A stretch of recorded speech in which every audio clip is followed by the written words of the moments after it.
ವೀಕ್ಷಕರೇ ನಮಸ್ಕಾರ. ಬ್ಲಾಗ್ ವಿದ್ಯಮಾನ್ ಸಂಪಾಜೆ ವಿಶೇಷ ಕಾರ್ಯಕ್ರಮಕ್ಕೆ ಪ್ರೀತಿಯ ಸ್ವಾಗತ. ಭಾಳಷ್ಟು ದಿನಗಳಿಂದ ನಿಮ್ಮ ಜೊತೆ ಮಾತಾಡಬೇಕು ಅಂತ ಅನಿಸಿ ಇವತ್ತು ಬರ್ತಾ ಇದ್ದೀನಿ. ತುಂಬ ದಿವಸ ಆಯಿತು. ಮೊದಲಿಗೆ ನಾನು ಕ್ಷಮೆ ಕೇಳ್ತಾ ಇದ್ದೀನಿ.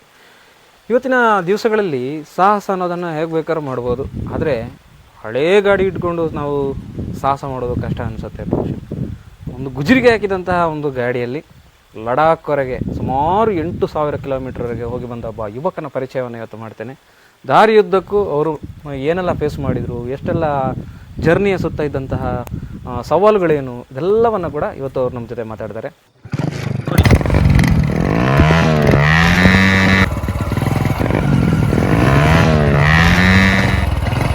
ಇವತ್ತು ನಾವು ಸುಳ್ಯಕ್ಕೆ ಸುಮಾರು ಹತ್ತಿರ ಇರುವಂತಹ ಬಡ್ಡಡ್ಕ, ನಮಗೆಲ್ರಿಗೂ ಗೊತ್ತಿದೆ ಸುಳ್ಯದ ಹತ್ತಿರ ಇರುವಂತಹ ಒಂದು ಸ್ಥಳ. ಅಲ್ಲಿಯ ಹತ್ತಿರದಲ್ಲೇ ಇನ್ನೂ ಹತ್ತಿರದಲ್ಲಿರುವಂಥ ಒಂದು ಸ್ಥಳ ಅಂದರೆ ರಂಗತ್ತಮಲೆ. ಸುತ್ತಲೂ ನೈಸರ್ಗಿಕವಾಗಿ ಬಹಳ ಚೆನ್ನಾಗಿರುವಂತಹ ವಾತಾವರಣ. ನೋಡಲಿಕ್ಕೆ ಒಂದು ಸಲ ಬಂದವರು ಇಲ್ಲಿಂದ ಹೋಗ್ಲಿಕ್ಕಿಲ್ಲ, ಅಷ್ಟು ಚೆನ್ನಾಗಿರುವಂತಹ ಪರಿಸರ. ಒಂದು ಸುತ್ತು ಪರಿಸರದ ವಿಡಿಯೋವನ್ನು ಕೂಡ ನಾನು ನಿಮಗೆ ತೋರಿಸ್ತಾ ಇರ್ತೀನಿ ನೋಡಿ. ಇನ್ನು ನಮ್ಮ ಹಿಂದುಗಡೆ ಕಾಣ್ತಿರುವಂಥ ಪರಿಸರ, ಆ ಪರಿಸರದಲ್ಲಿ ಇರುವಂತಹ ಈ ಹುಡುಗ ಈ ಸಾಹಸ, ಯಾಕೆಂದರೆ ಇಲ್ಲಿಯ ರಸ್ತೆಗಳೇ ಹಾಗೆ ಇದೆ. ಆ ರಸ್ತೆಯ ಮಧ್ಯದಲ್ಲಿ ದಿನನಿತ್ಯ ಪ್ರಯಾಣವನ್ನು ಮಾಡಿ ಓದಿ ಬೆಳೆದು ದೊಡ್ಡವರಾದ ನಂತರ ಅವರು ಒಂದು ಬೈಕ್ ಮೂಲಕ, ಅದರಲ್ಲೂ ನಾನು ಆಗಲೇ ಹೇಳಿದೆ, ಗುಜರಿಗೆ ಹಾಕಿದ್ದಂಥ ಬೈಕ್ ಇನ್ನೂ ಅದರದ್ದು ಏನು ಪ್ರಯೋಜನ ಇಲ್ಲ ಅಂಥೇಳಿ ಅದನ್ನು ಮಾಲೀಕರೇ ಹಾಕಿದ್ರು. ಆ ಬೈಕನ್ನು ತಗೊಂಡು, ಅದು CD100 ಬೈಕು, ಹೀರೋ ಹೊಂಡದವ್ರದ್ದು. ಆ ಬೈಕನ್ನು ತಗೊಂಡು ಅವರು ಲಡಾಖ್ವರೆಗೆ 8,000 ಕಿಲೋಮೀಟರ್ ಹೋಗಿದ್ದಾರೆ ಅಂತ ಹೇಳಿದ್ರೆ ನಮಗೂ ಕೂಡ ಖುಷಿ ಇದೆ. ಅದ್ರ ಜೊತೆಗೆ ಒಂದಷ್ಟು ಪ್ರಶ್ನೆಗಳನ್ನು ಅವ್ರ ಜೊತೆ ಕೇಳೋದಿದೆ. ಈ ಕಾರ್ಯಕ್ರಮಕ್ಕೆ ಇವತ್ತು ನಾನು ಟೋನಿ ಜೋಸೆಫ್ ಅವರನ್ನ ತುಂಬ ಆತ್ಮೀಯವಾಗಿ ನಾನು ಸ್ವಾಗತ ಮಾಡ್ತಾ ಇದ್ದೇನೆ. ಟೋನಿ ಜೋಸೆಫ್ ಅವರೇ ನಮಸ್ಕಾರ. ನಮಸ್ಕಾರ, ಹೇಗಿದ್ದೀರಿ? ಸರಿ ಇದ್ದೀರಿ. ಓಕೆ, ನೀವು ಬಹಳ ಸಾಹಸ ಪ್ರಿಯರು ಅಂತ ಗೊತ್ತಾಯಿತು. ನಾವು ಇಲ್ಲೇ ನೋಡ್ಬೋದು. ಟೋನಿಯವರೇ ಬನ್ನಿ, ನಿಮ್ಮ ಬೈಕನ್ನು ಮೊದಲು ಪರಿಚಯ ಮಾಡಿ. ಈ ಗಾಡಿ ಮೂಲಕ ನೀವು ಸುಮಾರು 8,000 ಕಿಲೋಮೀಟರ್ ತನಕ ಹೋಗಿ ಬಂದಿದ್ದೀರಿ ಅಂತ ಹೇಳಿದ್ರೆ ನಿಜಕ್ಕೂ ನಮಗೆಲ್ಲರಿಗೂ ಕೂಡ ಬಹಳ ಖುಷಿ ಆಗುತ್ತೆ. ಈ ಗಾಡಿಯನ್ನು ತಗೊಂಡು ಅದು ಹೇಗೆ ಗುಜರಿಯಿಂದ ಇಲ್ಲಿಗೆ ಬಂತು, ನೀವು ಅದನ್ನು ಹೇಗೆ ರೆಡಿ ಮಾಡಿದ್ರಿ, ಹೇಗೆ ಹೋದ್ರಿ? ಅದು ಮುಂದೆ ಒಂದು ಇಂಟ್ರೆಸ್ಟ್ ಇತ್ತು, ಲಡಾಖ್ ಹೋಗ್ಬೇಕು ಅಂತೇಳಿ. ಹಾಗೆ ಒಂದು ಗಾಡಿ ಬೇಕು, ಅದಕ್ಕೆ ಅದನ್ನು ರೆಡಿ ಮಾಡಿದ್ರಿ ನೀವು. ಆದರೆ ಹೌದು, ಎಲ್ಲಿ ಸಿಕ್ಕಿತ್ತು ನಿಮಗೆ ಈ ಗಾಡಿ ಅಂತ? ಯಾರ ಕೈಯಲ್ಲಿ ಇತ್ತು ಈ ಗಾಡಿ? ನಮ್ಮ ಫ್ರೆಂಡ್ ಕೈಯಲ್ಲೇ ಇತ್ತು, ನಮ್ಮ ಊರವರ ಕೈಯಲ್ಲೇ ಇತ್ತು. ಒಬ್ಬ ಫ್ರೆಂಡ್ ಇದ್ದಾನೆ, ಅವನ ಕೈಯಲ್ಲಿತ್ತು. ಅವ್ರ ಮನೆಯನ್ನು ತಗೊಂಡು ಬಂದೆ. ತಗೊಳ್ಳುವಾಗ ತುಂಬ ಗಾಡಿ ಕಂಡೀಷನ್ ತುಂಬ ಕ್ರಿಟಿಕಲ್ ಆಗಿತ್ತು. ಹೌದು. ಅವ್ರು ಏನು ಹೇಳಿದ್ರು ನಿಮಗೆ? ಇದು ನಾವು ಯೂಸ್ ಮಾಡೋದಿಲ್ಲ ಅಂತ ಹೇಳಿದ್ರೆ? ಹೌದೌದು, ಯೂಸ್ ಮಾಡೋದು ಇಟ್ಕೊಂಡಿದ್ದ ಗಾಡಿ. ಮತ್ತೆ ಅದನ್ನು ನಾನು ರಿಪೇರಿ ಮಾಡಿ ಸ್ವಲ್ಪ ಖರ್ಚು ಹಾಕಿದೆ. ಎಷ್ಟು ಹಾಕಿದ್ರಿ ಈ ಗಾಡಿಗೆ? ಈಗ ಒಂದು 35,000 ರೂಪಾಯಿ ಆಗಿ. 35,000 ರೂಪಾಯಿ ಹಾಕಿದ್ರಿ. ಬಹುಶಃ ಗುಜರಿಗೆ ಹಾಕಿದ್ರೆ ಅಷ್ಟು ರೇಟ್ ಸಿಗ್ತಿರ್ಲಿಲ್ಲ ಅನ್ಸುತ್ತಲ್ಲ. ಅವ್ರೇನು ಗುಜರಿಗೆ ಹಾಕ್ಲಿಕ್ಕೆ ಇಟ್ಟಿದ್ರು ಅಂತ ಗೊತ್ತಾಯ್ತು, ಅದಕ್ಕೆ ಕೇಳಿದ್ ನಾನು. ಹಾಗೆ FC ಎಲ್ಲ ಇದಾಗಿತ್ತು, FC ಲ್ಯಾಬ್ಸ್ ಆಗಿತ್ತು. ಅದನ್ನು ಎಲ್ಲ ಮಾಡಿಸಿಕೊಂಡು ಮತ್ತೆ ಇದರಲ್ಲೇ ಹೋಗ್ಬೇಕು ಅಂತೇಳಿ ಒಂದು ಹಠ ಇತ್ತು. ಹಾಗೆ ನಾನು ಇದನ್ನೇ ತಗೊಂಡು ಹೋದ್. ಮನೆಯಲ್ಲಿ ಹೇಗೆ ಇದರಲ್ಲೇ ಗಾಡಿಯಲ್ಲಿ ಹೋಗುದು ಅಂತ ಏನು ಹೇಳಿದ್ರು ಮನೆಯಲ್ಲೆಲ್ಲ? ಮನೇಲಿ ಫಸ್ಟ್ ಹೇಳುವಾಗ ಸ್ವಲ್ಪ ಒಪ್ತಿರ್ಲಿಲ್ಲ. ಅಪ್ಪ ಅಮ್ಮ ಅವರಿಗೆ ಸ್ವಲ್ಪ ಈ ಗಾಡಿಯಲ್ಲಿ ಹೋಗುದು ಅಂತ ಹೇಳುವಾಗ ಸ್ವಲ್ಪ ಅವರಿಗೆ ಸ್ವಲ್ಪ ಆತಂಕ. ಹೌದೌದು ಅಲ್ಲ, ಮತ್ತೆ ಒಪ್ಪಿದ್ರು. ಮತ್ತೆ ಪರವಾಗಿಲ್ಲ ಹೋಗಿ ಬಾ ಅಂತ ಹೇಳಿದ್ರು. ಯಾಕೋಸ್ಕರ ನೀವು ಲಡಾಖಿಗೆ ಹೋಗ್ಬೇಕು ಅಂತ ತೀರ್ಮಾನ ಮಾಡಿ? ಲಡಾಖೇ ಯಾಕೆ ಆಯ್ದುಕೊಂಡ್ರಿ ಅಂತ ಈ ನಿಮ್ಮ ಜರ್ನಿಗೆ? ಯಾಕಂದ್ರೆ ನಾವು ಸೋಷಿಯಲ್ ಮೀಡಿಯಾದಲ್ಲಿ ಎಲ್ಲ ತುಂಬ ನೋಡಿದ್ದೇವೆ ವಿಡಿಯೋಸ್ ಎಲ್ಲ, ಅಲ್ಲಿಯ ಪ್ಲೇಸು. ಮತ್ತೆ ನಾವು ರೈಡರ್ಸಿಗೆ ತುಂಬ ಫೇವ್ರೇಟ್ ಜಾಗ ಅದು. ಅಂದರೆ ನೀವು ಬೈಕ್ ರೈಡ್ ಬಗ್ಗೆ ಜಾಸ್ತಿ ಆಸಕ್ತಿ ಇರೋದು. ಹಾಗೆ ಹೋಗ್ಬೇಕು ಅಂತ ತುಂಬ ಆಸೆ ಇತ್ತು, ತುಂಬ ವರ್ಷದ ಆಸೆ ಇತ್ತು. ಹಾಗೆ ತುಂಬ ವರ್ಷ ಆಗಿ ಪ್ಲಾನಿಂಗ್ ಆಗ್ತಾ ಇತ್ತು. ಹಾಗೆ ಪ್ಲಾನಿಂಗ್ ಆಗೋದಲ್ಲದೆ ನಡೀತಾ ಇರಲಿಲ್ಲ, ಹೋಗೋದು ನಡೀತಾ ಇರಲಿಲ್ಲ. ಹಾಗೆ ಒಮ್ಮಿನೊಮ್ಮೆಗೆ ಪ್ಲಾನಿಂಗ್ ಹಾಕಿ ಹೊರಟದು. ಅಲ್ಲ, ಈಗಿನ ಯೂತ್ಗಳಿಗೆ ನಾನು ಕೇಳೋದು, ಈಗಿನ ಯೂತ್ಗಳು ಅಂತ ಹೇಳಿದ್ರೆ ಅವರಿಗೆ ಸಾಮಾನ್ಯವಾಗಿ ಕಾಣೋದು ದೊಡ್ಡ ದೊಡ್ಡ ಹಾರ್ಲೆ ಡೇವಿಡ್ಸನ್, ಹೌದು, ಆಮೇಲೆ ಈ ಕಡೆ ರಾಯಲ್ ಎನ್ಫೀಲ್ಡು, ಹೌದು, KTM, ದೊಡ್ಡ ದೊಡ್ಡ ಬೈಕ್ಗಳು ಕಾಣ್ತವೆ ಕಣ್ಣಿಗೆ. ಆದರೆ ನಿಮಗೆ ಯಾಕೆ ನೀವು ಈಗಿನ ಜನ್ರೇಷನ್ ಆಗಿ ಈ ಓಲ್ಡ್ ಗಾಡಿನ ಹಿಡ್ಕೊಂಡು ಹೋಗ್ಬೇಕು ಅಂತ ಅನಿಸ್ತು? ಅಲ್ಲ, ಇಂಥ ಗಾಡಿಯಲ್ಲಿ ಹೋಗ್ಬೋದು, ನಮಗೆ ಮನಸ್ಸಿದ್ರೆ ಇಂಥ ಗಾಡಿಯಲ್ಲಿ ಹೋಗ್ಬೋದು, ಸೈಕಲಲ್ಲಾದ್ರೂ ಹೋಗ್ಬೋದು ಅಂತೇಳಿ ಒಂದು ನಮಗೊಂದು ಒಂದು ಖುಷಿ. ಹೌದು, ಏನೋ ಒಂದು ಸ್ಫೂರ್ತಿಯಾಗಿ ತಗೊಂಡು ಈ ಗಾಡಿನ. ಓಲ್ಡ್ ಇಸ್ ಗೋಲ್ಡ್ ಅಂತ ಹೇಳ್ತಾರೆ, ಹಾಗೇನೆ ಅಲ್ಲ? ಇದರಲ್ಲಿ ನಿಮಗೆ ಈ ಜರ್ನಿ ಯಾವ ಥರ ಇತ್ತು ಅಂತ ಹೇಳ್ಬೋದಾ? ಯಾವ ಥರ ನೀವು ಈ ಜರ್ನಿಯನ್ನು ನೀವು ಕಂಪ್ಲೀಟ್ ಮಾಡಿದ್ರಿ? ಯಾವಾಗ ಹೊರಟ್ರಿ? ಎಷ್ಟು ದಿವಸದಲ್ಲಿ ಕಂಪ್ಲೀಟ್ ಆಯಿತು? ಎಲ್ಲೆಲ್ಲಿ ಉಳ್ಕೊಂಡ್ರಿ? ನಾನು ಏಪ್ರಿಲ್ 9 ತಾರೀಕಿಗೆ ಹೊರಟಿದ್ದೇನೆ. ದಿನಕ್ಕೊಂದು 300-350 400 ಕಿಲೋಮೀಟರ್ ಕವರ್ ಮಾಡ್ತಿದ್ದೆ ದಿವಸಕ್ಕೆ. ಇದರಲ್ಲಿ ಒಂದು 50 ಕಿಲೋಮೀಟರ್ 60 ಕಿಲೋಮೀಟರ್ ನಾನು ಗಾಡಿ ರೆಸ್ಟ್ ಕೊಡ್ತಿದ್ದೆ. ತಗೊಂಡೋಗಿ ಅಲ್ಲ, ಬಿಸಿ ಆಗ್ತಿತ್ತೇನೋ ಗಾಡಿ? ಇಲ್ಲ, ಆದರೂ ಈ ಗಾಡಿ CC ಕಮ್ಮಿ ಅಲ್ಲ, ಹಳೆ ಗಾಡಿ ಕೂಡ. ಅದು ಹಾಗೆ ಅಷ್ಟು ದೂರ ಒಮ್ಮೆಗೆ ಎಳೆದು ಹೋಗ್ಲಿಕ್ಕೆ ಆಗುದಿಲ್ಲ. ಓಕೆ. ಮತ್ತೆ ಹಿಂದೆ ಲಗೇಜು ಇತ್ತು. ಓಕೆ. ಹಾಗೆ ಎಷ್ಟು ಲಗೇಜ್ ಏನೆಲ್ಲ ಇತ್ತು ಹಿಂದ್ಗಡೆ ಇಟ್ಕೊಂಡಿದ್ರು? ಲಗೇಜ್ ಡ್ರೆಸ್ ಇತ್ತು, ಮತ್ತೆ ಸ್ವಲ್ಪ ಟೂಲ್ಸ್ ಇತ್ತು ರಿಪೇರಿಗೆ. ಹೌದು, ಮತ್ತೆ ಅಷ್ಟೇ, ಬೇರೆ ಜಾಸ್ತಿ ಏನು ಹಾಗೇನಿಲ್ಲ. ಒಂದು 30 kg 35 kg ಅಷ್ಟೇ. ಅಷ್ಟರೊಳಗೆ ಒಂದು ಲಗೇಜ್ ಇತ್ತು. ನೀವು ಈಗ ಅಷ್ಟು ದೂರ ಹೋಗುವಾಗ ನಿಮಗೆ ಏನಾದರೂ ದಾರಿಯಲ್ಲಿ ಪ್ರಾಬ್ಲಮ್ ಆಯಿತಾ, ಏನಾದ್ರು ಸಮಸ್ಯೆಗಳಾದ್ವಾ? ಆಯಿತು, ಪ್ರಾಬ್ಲಮ್. ಶ್ರೀನಗರಕ್ಕಿಂತ ಒಂದು 25 ಕಿಲೋಮೀಟರ್ ಹಿಂದೆ ಗಾಡಿ ಮಳೆಯಲ್ಲಿ ಸ್ಟಾಪ್ ಆಗಿತ್ತು. ಮಳೆಯಲ್ಲಿ ಅಲ್ಲಿ ಹೆವಿ ಕೋಲ್ಡ್ ಇತ್ತು, ಮತ್ತು ಅದರಲ್ಲಿ ಅದರಲ್ಲಿ ಚಂಡಿಯಾಗಿದ್ದೆ. ಅನ್ಎಕ್ಸ್ಪೆಕ್ಟೆಡ್ ಆಗಿ ಮಳೆ ಬಂದದ್ದು, ಒಮ್ಮಿನೊಮ್ಮೆ ಮಳೆ ಬಂದು ತುಂಬ ಕಷ್ಟ ಆಗಿತ್ತು. ಹಾಗೆ ಅದರಲ್ಲಿ ಗಾಡಿ ಕೂಡ ಬಂದಾಗಿತ್ತು. ಯಾವ ಡೇಟಲ್ಲಿ ನೀವು ಹೋಗಿದ್ದು? ಏಪ್ರಿಲ್ 9 ತಾರೀಕಿಗೆ. ಏಪ್ರಿಲ್ 9ಕ್ಕೆ ಹೋದ್ರಿ? ಹೌದು. ಯಾವಾಗ ವಾಪಸ್ ರಿಟರ್ನ್ ಆದ್ರಿ? ಅಲ್ಲಿ ಲಡಾಖಿಗೆ ಏಪ್ರಿಲ್ 22 ತಾರೀಕಿಗೆ ತಲುಪಿದ್ದೇನೆ. ಮತ್ತು 23ಕ್ಕೆ ನಾನು ಅಲ್ಲಿಂದ ರಿಟರ್ನ್ ಬಂದಿದ್ದೇನೆ. ಟೋಟಲ್ ಎಷ್ಟು ದಿವಸ ನಿಮ್ಮ ಜರ್ನಿ ಇದೆ? 25 ದಿನದ ಜರ್ನಿ. 25 ದಿವಸ ಅಲ್ಲಿ ನೀವು 8,000 ಕಿಲೋಮೀಟರ್ ಹೋಗಿ ಬಂದ್ರೆ? ಹೌದು, 8,000 ಕಿಲೋಮೀಟರ್. ಯಾವ ದಾರಿಯನ್ನು ಕ್ರಮಿಸ್ತಾ ಹೋದ್ರಿ? ಫಸ್ಟ್ ನೀವು ಎಲ್ಲೆಲ್ಲಿ ಮೇಜರ್ ಸಿಟಿಗಳು? ಇಲ್ಲಿಂದ ಸುಳ್ಯ, ಮಂಗಳೂರಿಂದ ಗೋವಾ, ಮತ್ತು ಮುಂಬೈ, ಮತ್ತು ಗುಜರಾತ್, ಅಹಮದಾಬಾದ್, ರಾಜಸ್ಥಾನ, ಹರಿಯಾಣ, ಮತ್ತು ಪಂಜಾಬ್, ಚಂಡೀಗಢ, ಮತ್ತು ಶ್ರೀನಗರ, ಜಮ್ಮು ಕಾಶ್ಮೀರ, ಕಾರ್ಗಿಲ್, ಲಡಾಖ್. ಹೌದು. ಅಷ್ಟು ದೂರ, ಅಷ್ಟು ನಗರಗಳನ್ನು ಕ್ರಮಿಸ್ತಾ ಹೋದ್ರಿ. ಎಲ್ಲಿ ಈ ಗಾಡಿ ಕೈ ಕೊಡ್ಲಿಲ್ಲ? ಒಂದು ನೀವು ಆಗ ಹೇಳಿದ್ರಿ ಮಳೆ ಬಿಟ್ಟು. ಬೇರೆ ಏನು ಪ್ರಾಬ್ಲಮ್ ಆಗಲಿಲ್ಲ? ಬೇರೆ ಏನು, ಒಮ್ಮೆ ಒಂದು ಪಂಚರ್ ಆಗಿದೆ ಮಾತ್ರ. ಪಂಚರ್ ಆದ ಹತ್ತಿರದಲ್ಲೇ ಪಂಚರ್ ಶಾಪ್ ಇತ್ತು, ಆದ ಕಾರಣ ದೊಡ್ಡ ಸಮಸ್ಯೆಗಳೇನು ಬರಲಿಲ್ಲ. ಆಗಲೇ ರಿಪೇರಿಯಾಗಿ ಬಂದಿದ್ದೇನೆ. ನೈಟ್ ಟೈಮಲ್ಲಿ ಜರ್ನಿ ಮಾಡಿದ್ದೀರಾ? ನೈಟ್ ಟೈಮಲ್ಲಿ ನಾನು ಲಡಾಖಿಂದ ಕಾರ್ಗಿಲಿಗೆ ಬಂದಿದ್ದೇನೆ. ಅದೊಂದು ಸಿಚುವೇಶನ್ ಸ್ವಲ್ಪ ಕಷ್ಟ ಇತ್ತು. ಆಗ ಅಲ್ಲಿ ಲ್ಯಾಂಡ್ ಸ್ಲೈಡಿಂಗ್ ಆಗಿತ್ತು ರಾಂಬನ್ನಲ್ಲಿ. ಓಕೆ. ಆ ಟೈಮಲ್ಲಿ ಸ್ವಲ್ಪ ರೋಡೆಲ್ಲ ಬ್ಲಾಕ್ ಆಗಿ, ಮತ್ತೆ ಪಲ್ಗಾಮಲ್ಲಿ ಟೆರರಿಸ್ಟ್ ಅಟ್ಯಾಕ್ ಆಗಿ, ಆ ಟೈಮಲ್ಲಿ ನಾನು ಲಡಾಖಲ್ಲಿ ಇದ್ದೆ. ಆ ಟೈಮಲ್ಲಿ ಹೇಗೆ ಭದ್ರತೆ ಎಲ್ಲ ತುಂಬಾ ಸ್ಟ್ರಿಕ್ಟ್ ಇರಲಿಲ್ಲ ನೀವು ಆ ಟೈಮಲ್ಲಿ ಎಲ್ಲ ಹೋದಾಗ? ಹೌದು, ಆಗ ಪೆಟ್ರೋಲಿಂಗ್ ಸ್ವಲ್ಪ ಜಾಸ್ತಿ ಇತ್ತು. Army patrolling. ಹೌದು.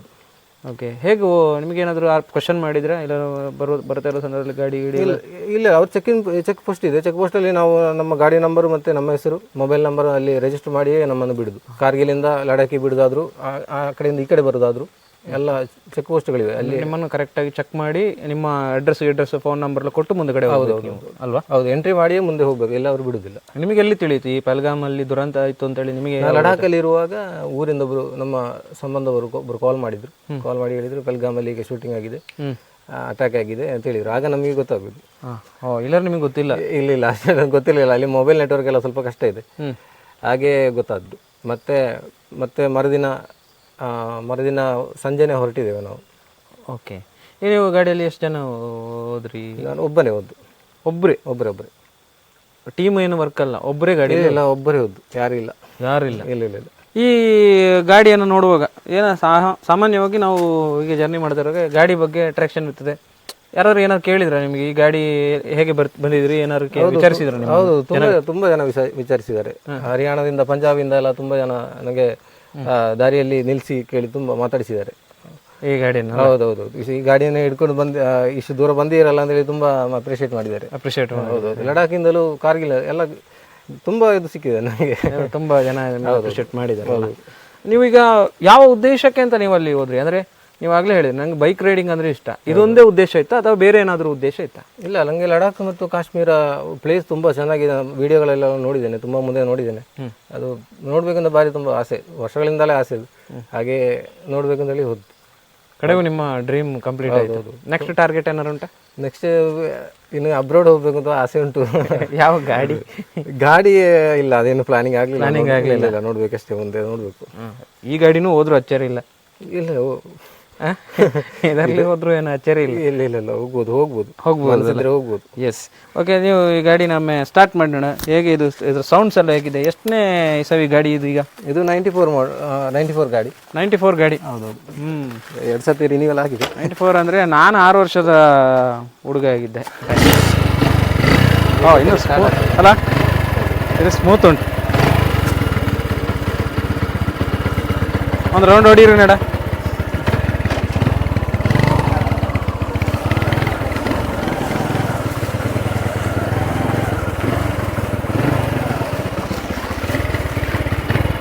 ನಾನು ಕೂತ್ಕೊಳ್ತೇನೆ, ಹೋಗ.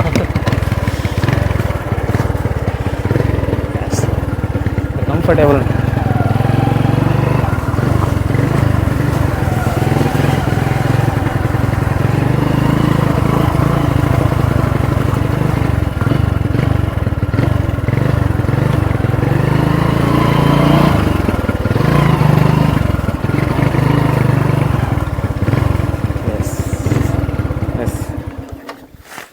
ಬಹಳ ಅದ್ಭುತವಾಗಿದೆ ಪ್ರಯಾಣ. ಗೊತ್ತೇ ಆಗುದಿಲ್ಲ ಇದು ಬೈಕಲ್ಲಿ ಕೂತ ಸ್ಟ್ರೆಸ್ ಗೊತ್ತಾಗುದಿಲ್ಲ ಅಲ್ಲ. ಇದೆಲ್ಲ ನೀವೇನಾದ್ರು ಹಾಕಿದ್ರಾ ಫ್ರಂಟಿಗೆಲ್ಲ ಇದೆಲ್ಲ ಮಾಡಿದ್ರ ಡಿಸೈನ್ ಎಲ್ಲ ಹಾಕಿ? ಇಲ್ಲ, ಇದೊಂದು 2 ಫೋಗ್ ಲ್ಯಾಂಪ್ ಹಾಕಿದ್ದೆ, ಬೇರೆ ಏನಿಲ್ಲ. ಲೈಟಿಗೆ ಸ್ವಲ್ಪ ಇದು ಲೈಟ್ ತುಂಬಾ ಬೆಳಕು ಕಮ್ಮಿ, ಹಾಗೆ 2 ಎಕ್ಸ್ಟ್ರಾ ಫೋಗ್ ಲ್ಯಾಂಪ್ ಇದೆ ಅಷ್ಟೇ, ಬೇರೆ ಏನಿಲ್ಲ. ಒಂದು ಸಸ್ಪೆನ್ಷನ್ ಒಂದು ಹೈಟ್ ಮಾಡಿದ್ದೇನೆ, ಇದೊಂದು ಮತ್ತೆ ಇದೊಂದು. ಬೇರೆ ಎಲ್ಲ ಸ್ಟೋವ್ ಕಂಡೀಷನ್ ಅಲ್ಲಿ ಉಂಟು. ಹೌದು, ಬೇರೆ ಏನು ಮಾಡಲಿಲ್ಲ.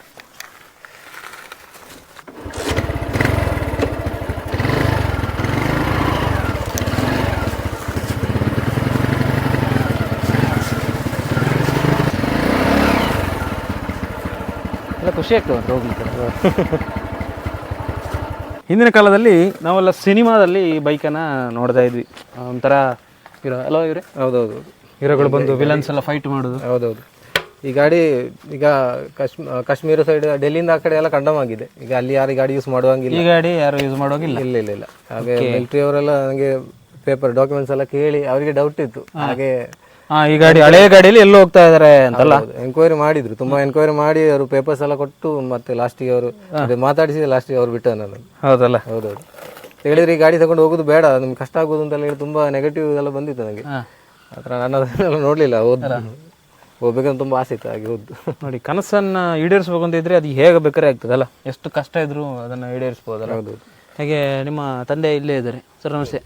ಈಗ ನಿಮ್ಮ ಮಗನ ಈ ಒಂದು ಸಾಧನೆ, ಈ ಒಂದು ಬೈಕ್ ಮೂಲಕ ತುಂಬ ದೂರ ಹೋಗಿ ಬಂದಿದ್ದಾರೆ.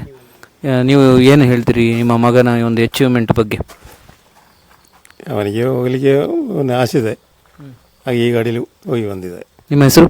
Joseph KJ. ಎಂತ ಕೃಷಿ ಮಾಡ್ತಾ ಇದ್ದೀರಾ? ಏನು ಮಾಡ್ತಾ ಇದ್ರಿ? ಇಲ್ಲಿ ಟಾಪಿಂಗ್ ಕೃಷಿ. ಎಷ್ಟು ವರ್ಷದಿಂದ ಮಾಡ್ತಾ ಇದ್ರಿ? ಸುಮಾರು ವರ್ಷ ಆಯಿತು. ಸುಮಾರು ವರ್ಷದಿಂದ. ಮಗ ಇಷ್ಟು ದೂರ ಈ ಬೈಕಲ್ಲಿ ಹೋದಾಗ ನಿಮ್ಮ ಫಸ್ಟ್, ನಾನು ಹೋಗ್ತೇನೆ ಅಂತ ಹೇಳಿದಾಗ ನಿಮ್ಮ ಫಸ್ಟ್ ರಿಯಾಕ್ಷನ್ ಏನು? ಅವರಿಗೆ ಏನು ಟೆನ್ಷನ್ ಇದೆ. ಬೇಡ ಅಂತ ಹೇಳಿದ್ರೆ? ಬೇಡ ಅಂತ ಹೇಳಿದ್ರ? ಇಲ್ಲ ಇಲ್ಲ ಇಲ್ಲ, ಅವನ ಆಸೆ ಅಲ್ಲ, ಅವರು ಹೋಗಿ ಹಾಗೆ ಅವರ ಆಸೆಯ ಹಿನ್ನೆಲೆಯಲ್ಲಿ ಅವ್ರು ಹೋಗ್ಲಿ ಅಂತ ಹೇಳುವಂಥ ಭಾವನೆ ಇತ್ತು ನಿಮಗೆ ಅಲ್ಲ? ಹಾಗೆ ಅವರ ತಾಯಿ ಕೂಡ ಇದ್ದಾರೆ, ಅವ್ರ ಹತ್ರ ಕೇಳುವ. ಮಗನನ್ನಷ್ಟು ದೂರ ಕಳಿಸಿದ್ದಾರೆ, 8,000 ಕಿಲೋಮೀಟರ್. ಅಮ್ಮ, ನಿಮ್ಮ ಹೆಸರು ಎಂಥದ್ದು? ಲಿಲ್ಲಿ.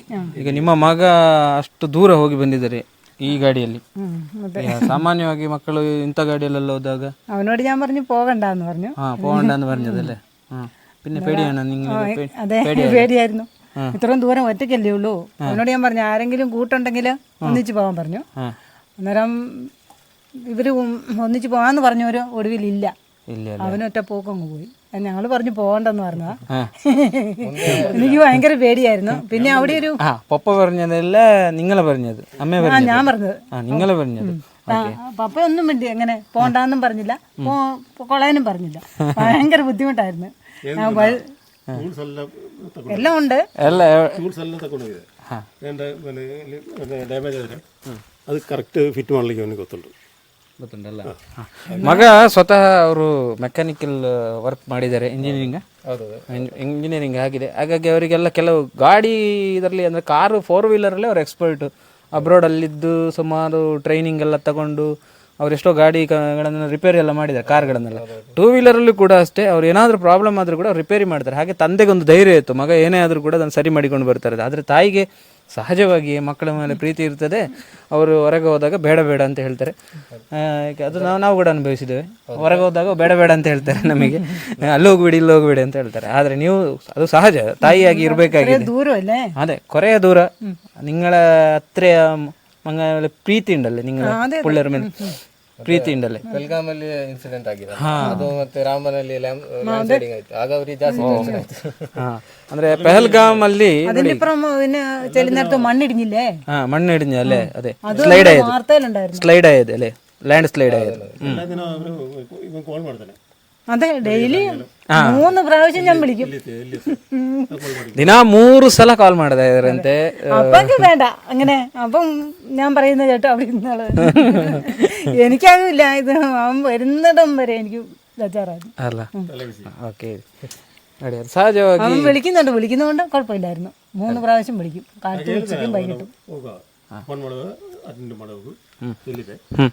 ಅವರು ಎಲ್ಲಿದೆ, ರೂಮಿದ ಅಲ್ಲ ಗಾಡಿ ಓಡಿಕೊಂಡಿದ ಹಾಗೆ. 6 ಗಂಟೆಗೆ ಅಲ್ಲೇ 6 ಗಂಟೆ ಮೇಲೆ ಸ್ಟಾಪ್ ಸಾಯಂಕಾಲ 7:30 വരെ റൂം എടുക്കുന്നിടം വരെ ഞാൻ അത് കഴിഞ്ഞാൽ പിന്നെ ഞാൻ വിളിക്കില്ല. പിന്നെ നേരം വെളുത്ത് കാപ്പിടിയൊക്കെ കഴിയുമ്പോൾ ഒന്ന് വിളിക്കും. അന്നേരം പിന്നെ ഇറങ്ങും. അത് പറഞ്ഞു വെച്ചിട്ട് പോകും. അന്നേരമാണ് എനിക്കൊരു ജീവൻ വരുള്ളൂ. ಇತರೇನು ದೂರ ಆಯ್ಪೋಯಿಲ್ಲೇ. ಹಾಂ, ಅದೇ ದೇವರಿಗೆ ಒಬ್ಬರೇ ಮಗ ಇರೋದು, ಇವರು ಮಾತ್ರ. ಹಾಗೆ ಈ ಸಂಸಾರದ ದಿಕ್ಕು ಅಂದರೆ ಇವರು. ಹಾಗೆ ಇಲ್ಲಿ ಮಗ ಫಾರಿನಲ್ಲಿ ಇದ್ದವರನ್ನು ಕೂಡ ಈಗ ನಿಲ್ಲಿಸಿ ಮನೆಯಲ್ಲಿ ಇದ್ದಾರೆ. ಯಾಕಂದರೆ ಅವರಿಗೆ ವರ್ಕ್ ಇಲ್ಲಿಂದಲೇ ಮಾಡ್ಲಿಕ್ಕೆ ಹೇಳಿದ್ದಾರೆ. ಇನ್ನು ಹೊರಗೆಲ್ಲ ಹೋಗೋದು ಬೇಡ, ನಮ್ಮೊಟ್ಟಿಗೆ ಇರುವಂತ ತಂದೆ ತಾಯಿಯ. ಅದೇ ಅಲ್ಲ, ಒಬ್ಬನೇ. ನೀವು ಕೂಡ ಇಲ್ಲಿ ಒಬ್ಬರೇ ಮಗನ ನೀವು? ಕೇರಳದಲ್ಲಿ. ಹಾಂ, 7 പേരുണ്ട്. 7 മക്കൾ. 7 ಮಕ್ಕಳು. ಓಕೆ. ഞങ്ങൾ 10 മക്കൾ. 10 ಮಕ್ಕಳು. ನಿಮಗೆ ಒಬ್ಬರು? 2 ഉണ്ടായിരുന്നു, ഒന്ന് മരിച്ചുപോയി. ಅದು ನಿಮ್ಮ ಸಹೋದರವ ಸಹೋದರಿ? ಅಕ್ಕ. Okay okay. ಕಿಡ್ನಿ ಫೇಲ್ ಆಯ್ತಲ್ಲ. 6 ವರ್ಷ ಹಾಸ್ಪಿಟಲ್. ಎಷ್ಟು ವರ್ಷ ಆಗಿತ್ತು ಅವರಿಗೆ? 14 ವರ್ಷം കഴിഞ്ഞു. 14 ವರ್ಷ ಆಗಿದೆ. 14 ವರ್ಷ ಆಯ್ತು. ಅವರು ಎಷ್ಟು ವರ್ಷದಲ್ಲಿ ಇದಾಗಿ? ಮರಿക്കുമ്പോൾ 21 ವಯಸ್ಸಲ್ಲಿ. ಓಕೆ. ಅದೇ ನಾನು ಹೇಳೋದು, ಈಗ ಒಟ್ಟಾರೆ ಈ ಒಂದು ನಿಮ್ಮ ಫ್ಯಾಮಿಲಿ ನೀವು ಇಷ್ಟೆಲ್ಲ ಮಾಡಿ ಅದು ಮಗನನ್ನೊಂದು ಅಷ್ಟು ದೂರ ಎಲ್ಲ ಕಳಿಸಿದ್ರಿ, ಖುಷಿ ಆಯಿತು. ನಾವು ಕೂಡ ಈ ಗಾಡಿ ಎಲ್ಲ ಒಂದು ನೋಡಿದ್ವಿ. CD100 SS 1994ನೇ ಮಾಡೆಲ್ ಗಾಡಿ. ಸೊ ಇದರಲ್ಲಿ ಹೋಗಿ ಬಂದಿದ್ದಾರೆ ಅಂತ ಹೇಳಿದರೆ ಇದು ಕೂಡ ಒಂದು ನಮಗೆಲ್ಲರಿಗೂ ಕೂಡ ಖುಷಿ. ಹಾಗೆ ಇವರನ್ನು ನಾವೆಲ್ಲರೂ ಪ್ರೋತ್ಸಾಹ ಮಾಡಬೇಕು. ಇನ್ನಷ್ಟು ಅಡ್ವೆಂಚರ್ಗಳನ್ನು ಮಾಡಲಿಕ್ಕೆ ಅವರು ಹೊರಟಿದ್ದಾರೆ. ಮುಂದಿನ ದಿವಸಗಳಲ್ಲಿ ಒಂದಷ್ಟು ಅಡ್ವೆಂಚರ್ಗಳನ್ನು ಮಾಡಬೇಕು, ಬೈಕ್ ಮೂಲಕ ಬೇರೆ ಕಡೆ ಹೋಗಬೇಕು, ಅಬ್ರಾಡ್ ಹೋಗಬೇಕು, ವಿದೇಶಕ್ಕೂ ಹೋಗಬೇಕು ಅನ್ನುವಂಥ ಕನಸನ್ನು ಕಾಣ್ತಾ ಇದ್ದಾರೆ. ಹಾಗೆ ತುಂಬ ಜನ ಹೋದವರು ನಾವು ನೋಡಿದ್ದೇವೆ. ಕೈಯಿಂದೆಲ್ಲ ವೆಚ್ಚ ಹಾಕಿಕೊಂಡು ನಮ್ಮ ದೇಶವನ್ನು ಪ್ರತಿನಿಧಿಸಲಿಕ್ಕೆ ಅವರು ಹೋಗುವಂತಹ ಕೆಲಸವನ್ನು ಮಾಡ್ತಾರೆ. ಹಾಗಾಗಿ ಅವರೆಲ್ಲ ಮುಂದಿನ ಕಾರ್ಯಕ್ರಮಗಳಿಗೂ ಕೂಡ ಒಳ್ಳೆಯದಾಗಲಿ. ನಿಮ್ಮ ಅಡ್ವೆಂಚರ್ಗಳೆಲ್ಲ ಸ್ವಾಗತ. ನಮ್ಮ ದೇಶದ ಧ್ವಜವನ್ನು ಬೇರೆ ಬೇರೆ ರಾಷ್ಟ್ರಗಳಲ್ಲಿ ಕೂಡ ಹಾರಿಸಿ ನಿಮ್ಮ ಗಾಡಿ ಮೂಲಕ ಹೋಗಿ ಒಂದು ಒಳ್ಳೆಯದಾಗಲಿ. ನಿಮ್ಮ ಒಂದು ಕನಸುಗಳೆಲ್ಲ ಈಡೇರಲಿ. ಹಾಗೆ ಅಮ್ಮ, ನಿಮಗೂ ಕೂಡ ಧನ್ಯವಾದಗಳು. ಸರ್, ನಿಮಗೂ ಕೂಡ ಥ್ಯಾಂಕ್ ಯು ಸೋ ಮಚ್. ಹಾಗೆ ವೀಕ್ಷಕರೇ, ಮತ್ತೊಂದು ಕಾರ್ಯಕ್ರಮದೊಂದಿಗೆ ನಿಮ್ಮನ್ನು ಭೇಟಿಯಾಗ್ತೇನೆ. ಅಲ್ಲಿವರೆಗೆ ನಮಸ್ಕಾರ, ಧನ್ಯವಾದಗಳು. ನಮಸ್ಕಾರ.